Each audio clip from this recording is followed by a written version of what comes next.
Pronoun यानी कि सर्वनाम। इसमें अभी तक आप टोटली इसके 7 काइंड्स को पढ़े हैं, राइट? 7 काइंड्स। 7 के बाद हम लोग पढ़ते हैं इसके 8वें काइंड को, जिसका नाम है रेसिप्रोकल प्रोनाउन। अच्छा प्रोनाउन बचा रेसिप्रोकल प्रोनाउन। रेसिप्रोकल प्रोनाउन का मतलब होता है ना परस्पर सूचक सर्वनाम। ओके, परस्पर सूचक सर्वनाम या तो परस्पर वाचक सर्वनाम। क्लियर हो गया? रेसिप्रोकल प्रोनाउन का मतलब हो गया परस्पर सूचक सर्वनाम। अब देखिए जरा नाम से, हम लोग सब कुछ नाम से ही देखे हैं, इसको भी नाम से ही समझते हैं। परस्पर सूचक, परस्पर का मतलब होता है ना एक दूसरे। परस्पर का मतलब एक दूसरे। जैसे एक इधर से तो दूसरा इधर से, दूसरा इधर से तो पहला इधर से, तो परस्पर का मतलब ये हो जाता है एक दूसरा से। अब एक दूसरे में सिंगुलर भी हो सकते हैं और प्लूरल भी हो सकते हैं। क्या हो सकते हैं? सिंगुलर भी हो सकते हैं और प्लूरल भी हो सकते हैं। बट हमेशा और हमेशा किसकी बात करेगा? एक दूसरे की बात करेगा। यानी कि जब एक दूसरे की हम बात करते हैं तो उसी को बोलते हैं परस्पर। क्या बोलते हैं? परस्पर। यानी कि जो रेसिप्रोकल प्रोनाउन होता है वह किसकी बात करेगा? एक दूसरे की बात करेगा। जब एक दूसरे की बात करेगा तो क्या हो जाएगा? वो परस्पर सूचक हो जाएंगे। मतलब ये एक दूसरे को सूचित करते हैं, ये आप बोल सकते हो आराम से। तक क्या बोल सकते हो? वे लोग एक दूसरे को सूचित करते हैं, आप ऐसा कर सकते हैं। कोई प्रॉब्लम नहीं है। इनमें देखिए होते कौन है? रेसिप्रोकल प्रोनाउन में सिर्फ 2 ही प्रोनाउन है। कौन कौन से? एक दूसरे का मैंने बोला ना, मतलब वन अदर। वन का मतलब एक दूसरे, या one another. Another मतलब ईच अदर भी इसमें दिया है। वन अदर मतलब एक दूसरा, वन एन अदर मतलब एक दूसरा। एक दूसरा ये सिंगुलर में है और ये प्लूरल में है। इसके अतिरिक्त आप जैसे लिख सकते हैं ईच अदर। क्या लिखेंगे? Each other. ईच अदर मतलब एक दूसरा। वन एन अदर कहिए, वन अदर कहिए, ईच अदर कहिए, ईच एन अदर कहिए, पॉइंट सेम होगी। ठीक है? जैसे यहाँ पे आपने बोला ना वन अदर, यहाँ पे क्या बोला? One another. यहाँ पे क्या बोला? Each other. अब इसी को आप क्या बोल सकते हैं? Each N other. ओके, सिर्फ 2 ही होता है इसमें, मैंने अभी आपको काउंट कराया। सिर्फ 2 होते हैं। एक ये होता है और दूसरा ये होता है। मतलब एक सिंगुलर तो दूसरा वन अदर बोलेगा तो आप क्या समझोगे? सिंगुलर।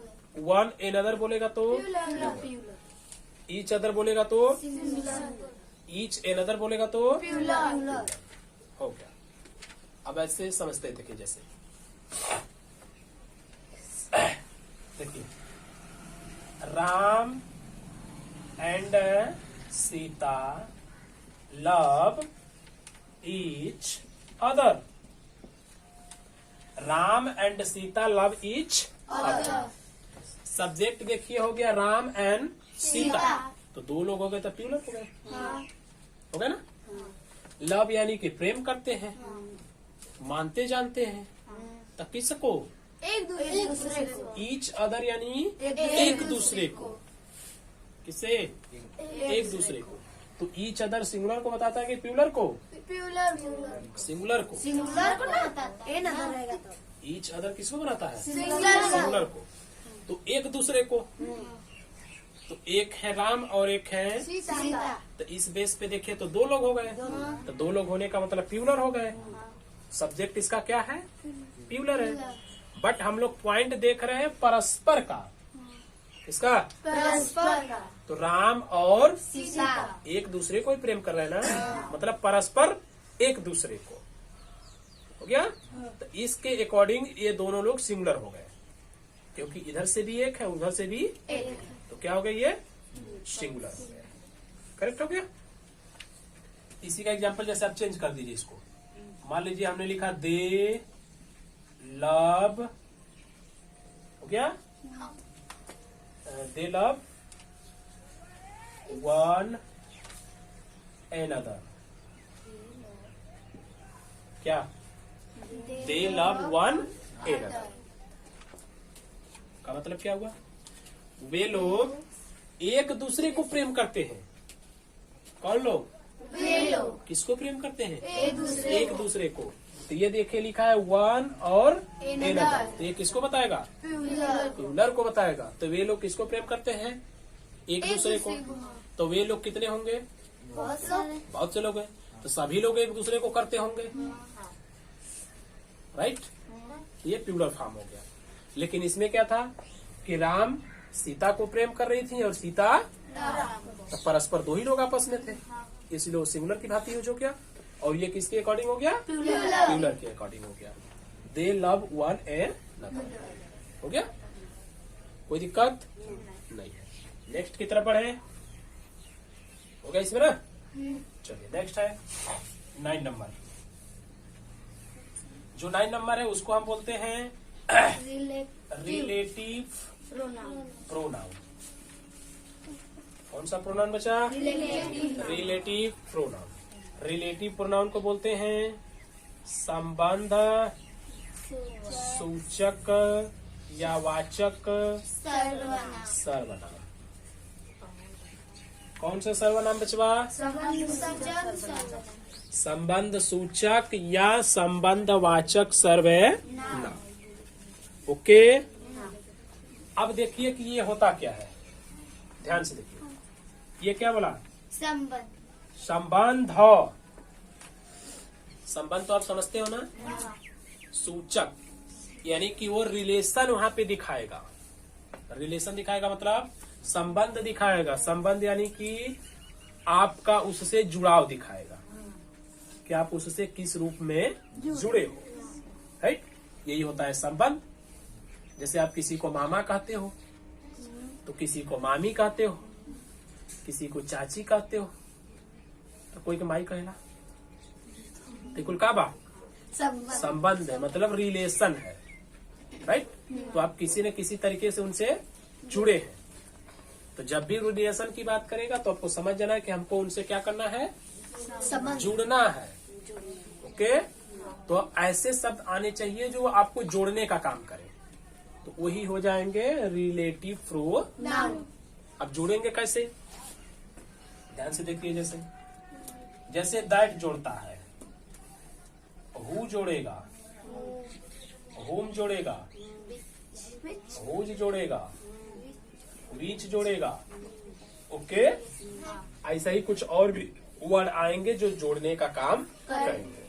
बट किसको जोड़ने का काम करेंगे? संबंध। संबंध मतलब किससे? नाउन को। हाँ, नाउन को जोड़ने का वो काम करते हैं। इतना ही नहीं, प्रोनाउन को भी जोड़ने का काम करते हैं, राइट? तो जो रिलेटिव प्रोनाउन होता है वे लोग जब भी आते हैं ना, तो नाउन या प्रोनाउन को जोड़ने का काम करते हैं। जब वे लोग नाउन या प्रोनाउन को आपस में जोड़ने का काम करते हैं तो उनको बोला जाता है रिलेटिव प्रोनाउन। क्लियर हो गया? अब कैसे जोड़ते हैं जरा वो देखिए। हमने लिखा Ram is a boy who is mad. Ram is a boy who is mad. Ram एक लड़का है जो पागल है। राम एक लड़का है जो पागल है। पागल कौन है? लड़का। राम। लड़का है। और लड़का कौन है? राम। राम है। तो पागल हो गया राम यानी लड़का। तो लड़का को इस पागल से किसने जोड़ा? हु ने जोड़ा। और हमने यहाँ पे सीखा है कि नाउन को ही जोड़ा जाएगा या तो प्रोनाउन को जोड़ा जाएगा। करेक्ट है? तो राम सॉरी ये जो बॉय है वो क्या है? नाउन है। तो नाउन को इस मैट से किसने जोड़ा? हु ने जोड़ा। इसलिए हु क्या है? Relative pronoun. करेक्ट। आप हमेशा इस बात को ध्यान में रखना, और मैं पहले से भी समझाते आ रहा हूँ कि प्रोनाउन जब भी आता है तो वह अपने बाद नाउन नहीं रखता है। क्या नहीं रखता है? अगर वह अपने बाद नाउन रख दिया तो अब तुरंत समझ जाओ कि वह एडजेक्टिव हो चुका। क्या हो चुका? क्लियर हो गया? तो ये तो ऐसा कुछ नहीं किया है। तो Ram is a boy who is, Ram एक बालक है जो पागल है। तो इस बालक को पागल से किसने जोड़ा? हु ने जोड़ा। इसलिए ये बन गया रिलेटिव प्रोनाउन। क्लियर हो गया? अब देखिए नेक्स्ट एग्जांपल। गुरुजी हमको समझा नहीं आ रहा है, कैसे जोड़ रहे हैं, हमको समझा नहीं आ रहा है। दी पेन, इसका सेंटेंस अभी सिखाएंगे। The pen is mine that is on the table. The pen is mine that is on the table. The pen is mine, वो कलम हमार हो का? वो कलम दैट जवन दैट मान जवान होता है। इज ऑन दी टेबल, टेबलवा पर है। वो कलम हमारा जवन टेबल पर है। टेबल पर बा। राइट? मतलब क्या हुआ? वह कलम मेरी है जो टेबल पर है। तो इस कलम को उस टेबल पर किसके द्वारा रिलेशन में ला रहा है? दैट के द्वारा। इसलिए दैट क्या है यहाँ पे? Relative pronoun. मतलब आपकी कलम को उस टेबल से जोड़ा दैट, इसलिए वो क्या बन गया? Relative pronoun. ठीक है? ये जितना भी आप रिलेशन देख रहे हो या जितने भी प्रोनाउंस आप देखे हो ना, सारे प्रोनाउंस का भी मैंने आपको केवल और केवल नेम पढ़ाया, उसमें कौन कौन आते हैं प्रोनाउंस उसको अभी सिखाया। ठीक है? अभी उनका हम लोग कैसे यूज करेंगे सारी प्रक्रिया भी हमें सीखनी है। ओके? तो पहले आप इनसे परिचित हो जाओ कि ये लोग भी होते हैं, फिर उसके बारे में गहन अध्ययन करेंगे। ठीक है? ताकि वहां पे जब हम बोले कैसा है कि देखिए आप रिलेटिव प्रोनाउन का हम लोग यूज करेंगे तो तुरंत आपके दिमाग में चढ़ जाए कि रिलेटिव प्रोनाउन मतलब ये साहब लोग आएंगे जो अटैच करने का काम करेंगे। तब तो तुरंत दिमाग वहां पर पहुंचेगा तो आसानी से समझ पाओगे ना। अब हमने बोला रिलेटिव प्रोनाउन का हम यूज करेंगे। Sir ji what is relative pronoun? I don't know sir. फिर अब वहाँ हम पढ़ा रहे हैं क्या, तो पढ़ाना शुरू कर दे रिलेटिव प्रोनाउन, तब तो कहानी और फंस जाएगी और अजुरा जाएगी। चातली जब बम्पर सिस्टम में पता चल कि अब पत्तल पर बैठ के खाए को वो रागल चप्पल पर बैठ के खाए तो प्रॉब्लम हो जाएगी ना। इसलिए पहले हम लोग कुछ परिचय ले लेते हैं उसके बाद। अरे ना पगली, छोटे छोटे हम लोग भी जब हुआ करते थे ना तुम लोग की उम्र का, तो अब तू लोग जैसे बाड़ू लोगन बाड़ा लोगन तो तू लोग के तो ही समझ में आवला कि लाज लगा था, चाहे तू लोग के मान सम्मान अब लौकेला। लेकिन हम लोग का लड़कपन था तो उस लड़कपन में मान सम्मान फलनवा ढकनवा कुछ नहीं दिखता था, खाली भोज दिखता था। ठीक है? अब वो भोज कोई बुलावा चाहे मत बुलावा उफार पड़ो, खाली भोज हो कि। अब वहाँ पे जिससे पहुंच गए, ठीक है, तो पहले ये दिखाता था भैया किधर टाट बिछल हो, पता चलता था टाट बिछा। अब जितना लड़का थे कुल वो इसमें खटाखट जाके बैठ गए। हो गया? आदमी लोग अपना ताक रही से ससुरा हमारे कहाँ बैठा जी। तब लोग उधर से आते थे एक आखे बनना, हाँ ऐसे कर, कुल आदमी कहे तो ना कुल उठा देते। अब क्या करे हम लोग उठ के मुंह बना के एक लंगे। आदमी के खियाओ वो लोग हमारी को उठा देता ना, वो लोग के पता ही नहीं कि हमारा भगवान बड़ी जा। हाँ। बच्चे ही भगवान होते हैं ना, हम लोग उस समय भगवान हुआ करते थे। तो हम भगवान लोग को हटा के उन लोग को बैठा के खिलाने लगते थे। मतलब एक तरह से बोला जाए तो भोजन का अपमान, हम लोग का अपमान थोड़ा है। किसका अपमान? भोजन का अपमान। यदि भोजन हम लोग के लिए भी तो बना था, बट आपने किसको खिलाया? उन लोगों को खिलाया, तो भोजन का अपमान हुआ। तो हम लोग कैसे अपमान को बर्दाश्त करें? चलो अब एक लंगे बैठल जाई।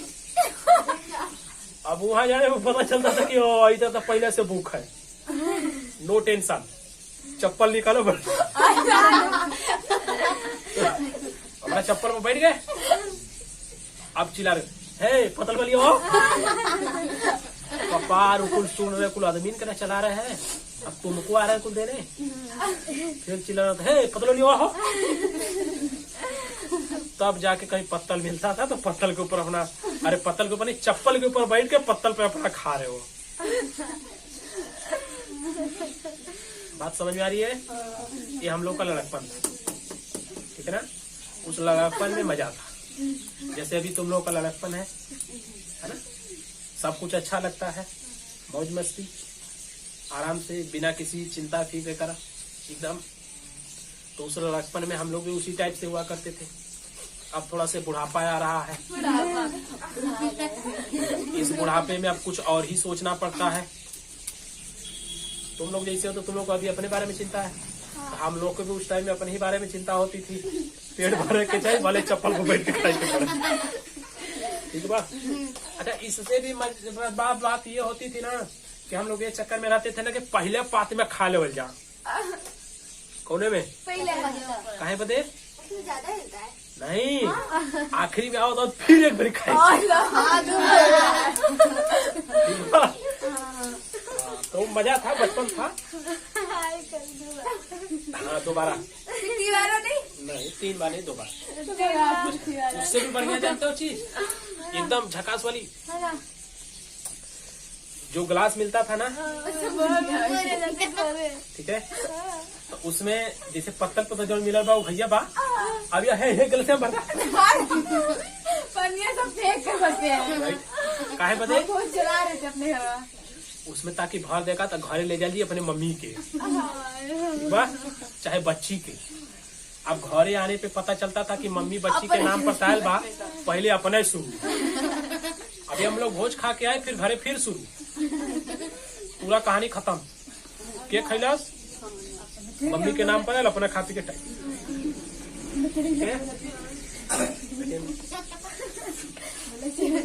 क्या बचा? कुछ समय तुम लोगों में मजा आता है ऐसा? ऐसा तुम लोगों को मिलकर नहीं करता ना? मिलता है, सच्चाई है कि मिलता है।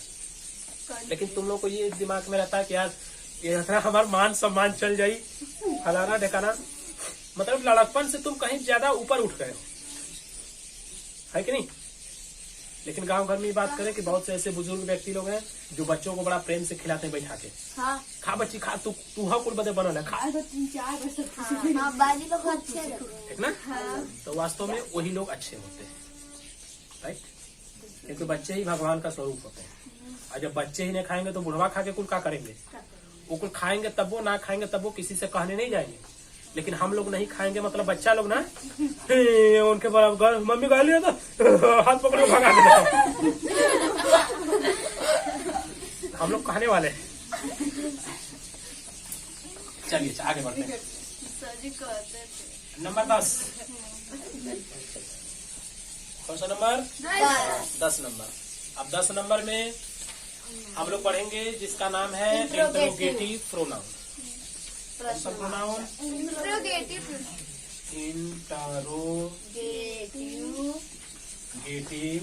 प्रोनाउन। इंट्रोगेटिव प्रोनाउन का क्या मतलब होता है? प्रश्नवाचक या सूचक सर्वनाम। ओके, प्रश्नवाचक या तो प्रश्न सूचक सर्वनाम। अब प्रश्न सूचक सर्वनाम में हम लोग क्या करेंगे? प्रश्न करेंगे। क्या करेंगे बच्चा? प्रश्न करेंगे। भाई नाम एकदम ऑलरेडी बोल रहा, इंट्रोगेटिव हूँ यानी कि प्रश्न करूंगा। अब प्रश्न आप कैसे करते हैं, आप ध्यान से जरा समझ लीजिए। रिलेटिव प्रोनाउन में जो आया है ना, कौन आया है, उसी को आप उठा के इंट्रोगेटिव प्रोनाउन में डाल देंगे। ठीक है। प्रोनाउन का आप अच्छे से मतलब जानते हो कि प्रोनाउन हमेशा और हमेशा नाउन के बदले में यूज हुआ रहता है। ओके। तो कहने का तात्पर्य ये हो गया कि हम लोग जो रिलेटिव प्रोनाउन है उन्हीं को जब इंट्रोगेटिव सेंटेंस में यूज कर लेंगे तो वहां पे वे बन जाएंगे इंट्रोगेटिव प्रोनाउन। हो गया। Interrogative pronoun. बट आप हमेशा इस बात को ध्यान में रखेंगे कि उसके बाद नाउन नहीं आना। अगर नाउन आ गया तो क्या बन जाएगा, इंट्रोगेटिव एडजेक्टिव बन जाएगा। हो गया। इंट्रोगेटिव एडजेक्टिव मतलब क्या है ना कि अभी आप जब एडजेक्टिव पढ़ोगे ना बहुत आसानी से, बड़ा जल्दी, क्योंकि सारा का सारा वहाँ प्रोनाउन ही हम लोग ले जाएंगे, केवल नाउन भिड़ाते रहेंगे तक। एग्जाम्पल देखिए जरा। इंट्रोगेटिव में हमने बोला कि इंट्रोगेटिव में हम प्रश्न करेंगे केवल। ओके। प्रश्न जैसे कर दीजिए, हु इज राम। क्या बोला भैया, राम कौन है, पूछा कि नहीं पूछा, क्वेश्चन किया, किससे क्वेश्चन किया, हु से। इसलिए हु क्या है, इंट्रोगेटिव प्रोनाउन। हो गया। चलिए आगे देखिए, जैसे बोला which is your pen। क्या बोला, which is your pen। आपकी कलम कौन सी है, आपकी कलम कौन सी है, which यानी कौन सी, तो आपकी कलम कौन सी है। तो इसमें कौन हुआ, which क्या हुआ, इंट्रोगेटिव प्रोनाउन। कहने का मतलब हो गया कि जो भी क्वेश्चन वर्ड आ रहे हैं, ठीक है, अगर वे क्वेश्चन वर्ड आपको नाउन की ओर इंगित करते हो तो आपको डायरेक्टली बोल देना है कि इंट्रोगेटिव प्रोनाउन है। प्रोनाउन की तरफ इंगित करते हो तो तुरंत आपको बोल देना है कि इंट्रोगेटिव प्रोनाउन है। कुल मिला जुला के कहने का मतलब ये हो गया कि जब भी इंट्रोगेटिव प्रोनाउन आएगा तो ये नाउन या प्रोनाउन के बारे में ही पूछेगा। किसके बारे में पूछेगा, नाउन या प्रोनाउन के बारे में पूछेगा। अब अन्य किसी के बारे में पूछे तो ये मत लगाने देना कि भैया इंट्रोगेटिव प्रोनाउन होगा। जब वो नाउन और प्रोनाउन के बारे में पूछेगा ना तभी आप कहना। इसमें नाम कौन है, क्लियर है। राम। पहले वाले में राम के बारे में पूछ रहा है, दूसरे वाले में कलम के बारे में पूछ रहा है, इसलिए इंट्रोगेटिव प्रोनाउन। राइट। तो नाउन और प्रोनाउन के बारे में पूछना चाहिए तो आप तुरंत बताइए कि भाई साहब आप लोग इंट्रोगेटिव प्रोनाउन हो। करेक्ट। नहीं पूछेगा तो नहीं बताएगा। जैसे आपसे ऐसे पूछ देगा व्हेन डू यू स्लीप। क्या बोला, व्हेन डू यू मीन्स आप कब सोते हो। क्या पूछा, आप कब सोते हो, कब पूछ रहा है ना। तो कब किस चीज को पूछ रहा है, समय को। आप कब सोते हो, तो किसको पूछा, समय को, टाइम को। तो क्या ये टाइम नाउन है, नहीं है कि है, नहीं है, इसलिए व्हेन इंट्रोगेटिव प्रोनाउन नहीं है। क्लियर हो गया।